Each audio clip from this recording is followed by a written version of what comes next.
Hi, Brent. Thanks so much for joining us. Yeah, absolutely. Thanks for having me. Yeah, I'm super excited about this. Let's start off by just having you tell my audience about yourself. What do you do? Why are you interested in the special education community? Give us a little bit of background. Sure. Yeah. I was born and raised in the Bay Area, Northern California. And I grew up with my two brothers here, my family. When I got married, we stayed. I now have two small kids of my own. My mom was a teacher and my dad was in business. So it was always, which route am I going to take if I want to follow in their footsteps? I ended up getting my business degree and ended up doing a 180 and went and got my teaching credential after only about a year in business. Just wasn't for me. So yeah, complete 180. I used to volunteer in my mom's classrooms. I used to coach sports teams and summer camps and things. So I felt like my passion was actually more in the classroom versus the business degree that I got. But yeah, my brother's a teacher as well. In fact, he taught the same school as me that I'm at now before he moved to San Diego. And we were known as Mr. Duka 1 and Mr. Duka 2. I guess He you were, was 2 because he was younger. No. I was here first. I had one more year before him. that's funny. But yeah, Uh, he was like a door down for me. So would carpool to like open houses and back to school nights. And it was really cool for a few years. oh, that's fun. You and I have opposite experiences because I did what my mom did. I taught, and then that wasn't right for me. So then I went to law school and I did what my dad did. So you Right. and I were similar in that we had two options, what our dads did or what our moms did. And it's funny. I've always thought you head to college at 17, 18 years old. You're like, gosh, I'm supposed to pick what I'm going to do forever right now. It's like, and I was undeclared for a little bit before I went to business, but I've always just felt like that was kind of young to make that decision. But to Yeah, each their own. I agree. My 15-year-old is a swimmer. And so in swimming, the recruitment process starts really early, really young. The June after his sophomore year of high school, he can start talking to coaches. And so we've had these discussions about what he wants to study and what he wants to be when he grows up. And honestly, like our discussions are really focused around what could you major in where you're going to know, like, you're going to have a nice foundation in order to go to grad school or to work for a Right. few years and then decide what you want to do. We're at Mrs. Barlow's house today, and so there's the dog that we got a Uh, UPS delivery. Yeah, so I agree with you, but I think education's a nice field to get into for people that are, I guess, it's a second career. And maybe we can talk about that because today what we're talking about is teacher wellness. And I think it's really interesting to talk about teacher wellness right now in 2023. And so in our preliminary discussions offline, we've talked about why it's so important right now. So maybe we could start with that is like, why is teacher wellness so important right now in these last couple of years since the pandemic right. started? Right. As I was looking over notes for the podcast last night, I stumbled upon this quote from, I don't know if you know who Gary Vee is, an entrepreneur speaker. I can send you his link after this. Really like him. I follow him, but he had this direct quote. He says, "There's no such thing as work-life balance," and he goes on to clarify. And there's a lot more to it than that, but just based on that quote, I was thinking, no, I totally don't agree with that. I think life is all about balance, and especially if you're a teacher. When I was in business school, and like I said, I did that for about a year, it's different than teaching. Whereas in teaching, if you get too wrapped up in the work and you bring it home and weekends, it can just dominate your life. So I feel like work life balance is so important with teaching. A lot of teachers, especially in the last couple of years, have experienced burnout. I learned early on trying to stick to those contract hours, trying not to bring work home every night. You deal with a lot of things at school with students, social issues, not bringing it home and letting it seep into every part of your life. It's not selfish. It's filling your own cup. It's separating the two. It's having balance. And I just think that work life balance is so important for teachers. And as you were saying, in the last couple of years, teacher wellness is just it's been at the forefront. It used to just be buzzwords, and now I'm seeing that people are actually do practicing teacher wellness, practicing self care. And I'll tell you, really needed right now in the atmosphere in which we're in. You can't pour from an empty cup. I always tell new teachers that who come to our school. I've been here for about 11 years, and you can give, but if you're not filling your own cup, kids are smart. They can see if you're having a rough day or if you're not taking care of yourself. So what I always tell everyone, can't pour from an empty cup. Got to take care of yourself too. Yeah, and in America, we are definitely tied our identities are tied to our professions. Right. I joked when I was pregnant, both times people would say, "When are you due?" And I would say, "Oh, I'm an attorney." And they're like, "No, when are you due?" And I'm like, "Oh, when? Okay, I have an attorney that's having a baby." And but you're just so used to saying, "What do you do?" And but particularly in education, like the teacher persona is a lifestyle. And I think kids don't think teachers have houses. They don't think teachers grocery shop or go to the pool or go to church. They think you live at school. And Right. we're, like, always tied to this persona of being a teacher, and I think that's more prevalent in education than it is in business or healthcare or anything else. And I agree with you that it is that mental health and that kind of balance is so much more important for educators, and you have found a really unique way to keep the balance and doing it in a very specific way. I think found a strategy to address some of the fatigue and the uncertainty and anxiety during the lockdown period of COVID. Why don't you tell us about the new skill that you developed to combat that or to work on that balance, let's say? Sure. Yeah. Yeah. It's funny you mentioned, feel like students think we sleep at school when they see us in the grocery store. They're like, oh my gosh, you're a human. It's funny. It is defining. Teaching does define our lives. Again, it's good to keep that work life balance. So during the pandemic, as all teachers know and parents know at this point, we were in the house a lot during quarantine and all that. And it almost became a different career in a way. There were so many new things we had to learn to keep students engaged, to keep curriculum accessible through a screen. I'm looking at 30 students on the screen. It's just, it almost became a different career. But with that, I found myself with a lot of other people having a little more free time at home. It's like you couldn't get done teaching and go here, go there. There were a lot of restrictions, especially here in California. And I have my two kids, my wife, we're all stuck in the house. But the free time that I had, I found myself getting into woodworking a little bit. We were going through a little bit of a renovation on the house, just fixing up a few things. And my father in law and my dad are very handy growing up. My dad would teach me things here and there. My father in law is very hands on. So during this time, they would come over and help with the renovations. And I just started to take an interest to it. I wasn't handy at all. I was intimidated by it all. But again, we were in the house. There was nothing to do. So Yeah, why I not? just started, yeah, why not? So I jumped in and I surprised myself. I actually really enjoyed working with my hands. I really enjoyed kind of figuring it all out. A lot of trial and error. That was probably my best teacher. My father-in-law and my father taught me a lot, but trial and error was safe trial and error was where I got most of my experience. So yeah, woodworking, after I got done teaching, I would just go in the workshop for a little bit, have that release. And that, that's when my wife would let me in go in there because we have two small kids. And again, we got a lot going on. But when I got a few minutes, I would escape in there just to get that release. Cause again, as teachers, we just needed to practice this self care because burnout was real during the pandemic for teachers. And again, I think teacher wellness is just so important back then and right now going forward. We need to Yeah. keep that momentum going. I just finished Michelle Obama's newer book. I think it's called like The Light Within or something. I think it's right here in Right. my bag. And yeah, it's called The Light We Carry.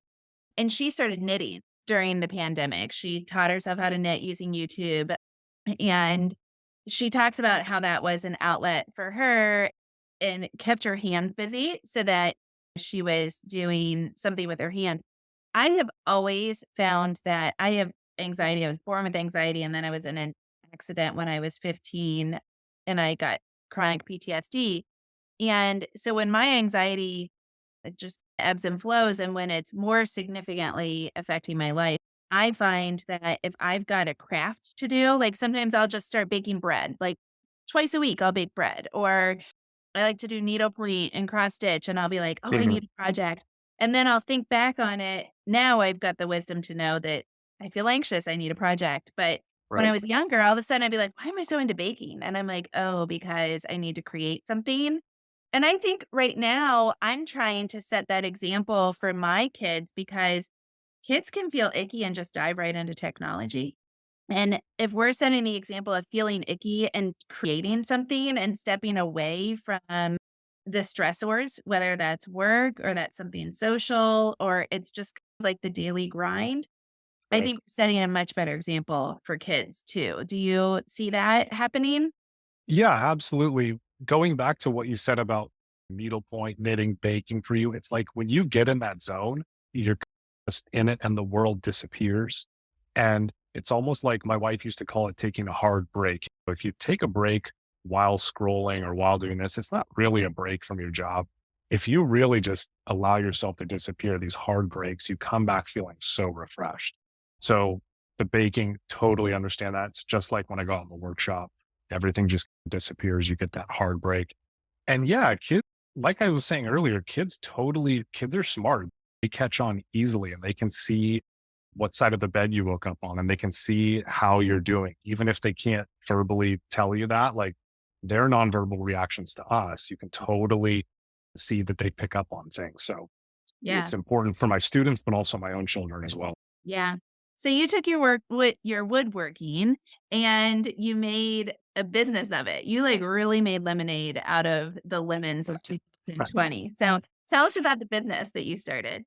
So as I was getting into woodworking, Zoom at the same time, if you notice, teachers would have these setups. They'd have their home office setups because they're used to being in the classroom. Like, okay, I need a corner of the house or a little bedroom to teach in.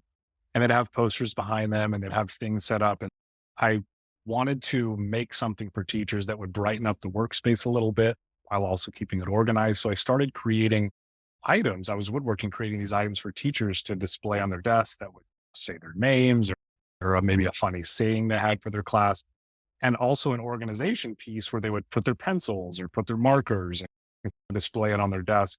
And the fun part is my wife has always been into font and calligraphy. So she actually does the lettering on all the items. So it's like a little husband and wife team. I build it and paint it, and then she gets the lettering and we send them off. And that's been really fun. It started during the pandemic, still going now, but it's been a lot of fun combining my two passions, woodworking and teaching. So Yeah. And it gets rid of what you make. I went through a phase with when I was teaching, I was really into beading.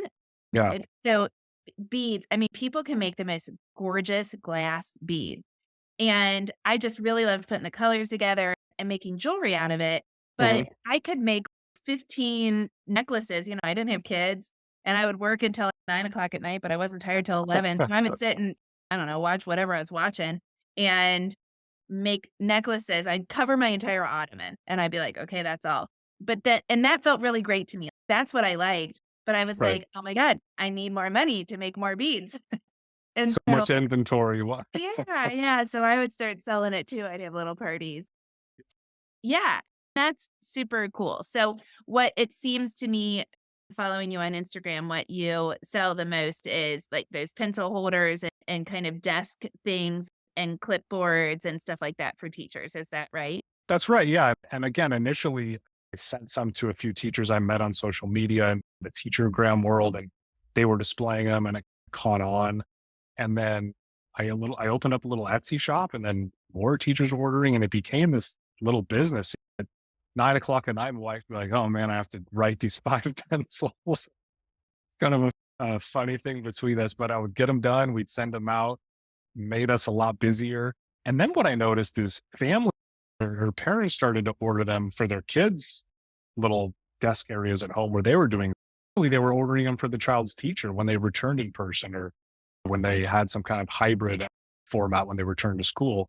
So it just, everyone started ordering them and it was a lot of fun. And I would see them, people would send me pictures of on their teachers' desks and their student desks at home. And it really made me feel good. It was just awesome. Yeah, yeah. And I think it's so cool that you could bring joy to other teachers, other people in your field, and help them with a need to set up that little space that they had for recording while also finding joy yourself in this creative outlet and learning a new skill and occupying your time in a meaningful way. So it's Right. totally full circle. Yeah, and even though we're all back in person now, and I know COVID's gone, we're still in the midst of things, but I want to continue this woodworking, and I want people to that took up hobbies, I want them to continue to fill their own cup, if you will.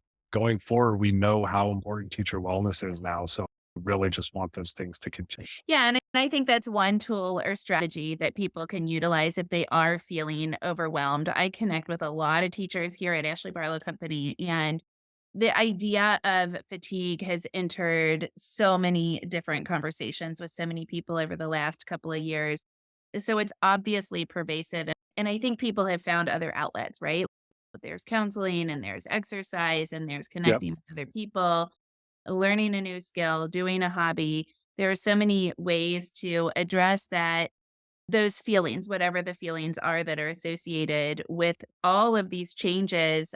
And I think something else that somebody said this to me and it was such an epiphany. And I always think it's important to talk about when we talk about caregiver fatigue and particularly in education.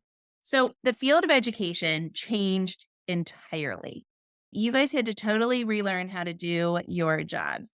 Yet you were expected to do your jobs every single day. You got very few teacher work days off, modified schedules, etc.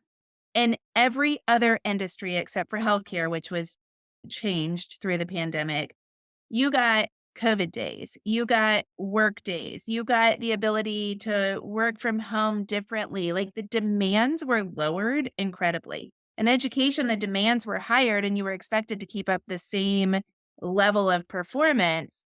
No wonder you're all so tired. I Yeah. think acknowledging it makes a big difference. E When I started over a decade ago, I feel like teaching's always been a tough gig, but we go into it because we really enjoy it. It never feels like you're clocking in and clock out. It doesn't even feel like a job half the time. It's fun, and like I said, it's always been a tough job, but when the pandemic came, it just exacerbated that. Like, we had to learn so many things. It's like we were building the airplane in the air, if you will. Yeah. And it was important to keep students engaged and keep the curriculum accessible. We were still attending IEPs. Most of my students are English language learners. It was very tough to keep them engaged, keep it all accessible while considering all those things and differentiating instruction every day over the computer. It's just so difficult to do. Yeah. Um, Yeah. but there was no other choice. That's right, and so you've gotta plug along. The kids are what drive it, and that's what the kids needed, and so that's what we did Right. in order to keep them safe. So, last question, and that is, the thing that I promote here at Ashley Barlow Company the most is the collaborative spirit of the IEP team, and so what that involves is really supporting one another, whether we're talking about the parents or the teachers or the related service professionals, the administrators, we've all got to work all year long together to support the child. And so, as parents become more and more aware and conscientious about team with teachers in these last couple of years, do you have ideas for how parents can support teachers in accessing strategies to combat this fatigue and anxiety and overwhelm that is global in the education community? Yeah. The home and school connection, it's always been pushed in our school. It's always been encouraged, developing rapport with parents as teachers in the beginning of the year. You always say you don't want to meet a parent for the first time when you're calling them to tell them about a problem. You want to make that initial reach out when there's something positive happening. Or again, you want to build that rapport with them early on. As far as parents supporting teachers, being more engaged in the process. So as a parent, my wife and I, we do a few things to support teachers. We always try to maybe volunteer for a field trip or an event. We tr- this is small, but like donating tissue boxes and sanitizer and things like that to the classroom. You see all these teachers at the Amazon wish lists, and it's like they spend their own money on all these things. So just a couple little things we do. When I have students, I can tell in the morning they're coming in, they're well rested, they ate breakfast perhaps. We have free and reduced lunch here, so we give breakfast at school as well. But if they're just ready for the school, there's no loss in instruction time. We can just hit the ground running at 8 o'clock. So a good night's sleep and breakfast is important. And also just the accountability piece. With Zoom, it made a lot of things harder as far as homework, as far as turning in work. Just it became tough. It was a tall order to get everyone to turn things in. So when parents are aware of what the assignments are, aware of what the expectations are, and they help their students with accountability, really helps the teacher out. So everyone's on the same page. That So real partnership. yeah, And, absolutely. that's what I think parents lose a lot. When parents come into me as an attorney for an initial consult and I start asking questions about when did you start talking to the teacher about this? And what questions have you asked? And what information have you gotten? And was that in an email or do you have regular meetings? What'd you learn at the parent teacher conference? Have you looked at their journal or whatever it is? And if the answer to all of those is no, or I haven't done that yet, I'm like, you have to start. You've got Right. to work as a team. You've got to support one another. And really, that's so basic. Sometimes I say it's really akin to like a business meeting. You would never develop a project at work that's going to be a year-long project and then never check in with people. Y- Sure. The Right. whole team is communicating on at least a quarterly basis, if not more frequently, depending on, in this case, the child's age and the disability that we're talking about, and even their placement to a certain extent, and all of those things. You've got to continue to communicate and support one another. And once you really work as a team, my Yep. opinion is that kind of support becomes really natural because you want to support the other people on the team in supporting the child. So, Yeah, down to absolutely. teamwork. Yeah, yeah. Those the wraparound services, the parents, the school psychs, the counselors, the speech pathologists, the resource teachers. When everyone's on that email chain with the parents, when everyone's then the child notices, like, okay, this is consistent. I'm getting these supports in all these classrooms. I feel engaged. I can access all of the curriculum. It makes a big difference in the school day. Yeah, it sure as heck does. So, why don't you tell my audience where they can find you and where they can buy their stuff buy your stuff to Okay. support a teacher? Sure. Our little business is called Classroom and Woodwork. Got the little education part and the woodwork part, combining them classroom and woodwork. There's an Etsy, and on the Etsy shop, there's a link where you can follow our little newsletter where we send you little Etsy discount codes, fun new products, things like that. And then I'm on Instagram and TikTok at Classroom and Woodwork. You can follow me there. Oh, I don't think I follow you on TikTok. I'm gonna have to see. Can you dance? I don't think so. I still don't know if I'm cool enough for TikTok, but I just repurpose things and put them on. Okay, okay, that's fair. Yeah, I was really excited for some woodwork dances. You've given me a new idea. Maybe. Wait till your the children that live in your house are a Oh little older, because goodness. you gotta learn TikTok dances, just 4 or 5, to embarrass them at the grocery store. Have That them film. Yeah, I just do it going down the aisles. "Come on, people. Oh my god, I love this song. I know the dance." And they're like, "Ah." I can't wait for those days. It's like, I live for that. Brent, thank you so much for joining us. This has been a real pleasure. Yeah, thanks for having me. This is my first podcast ever, and I've thoroughly enjoyed it, so I really appreciate it. You survived. Thanks, Ashley. Thank you.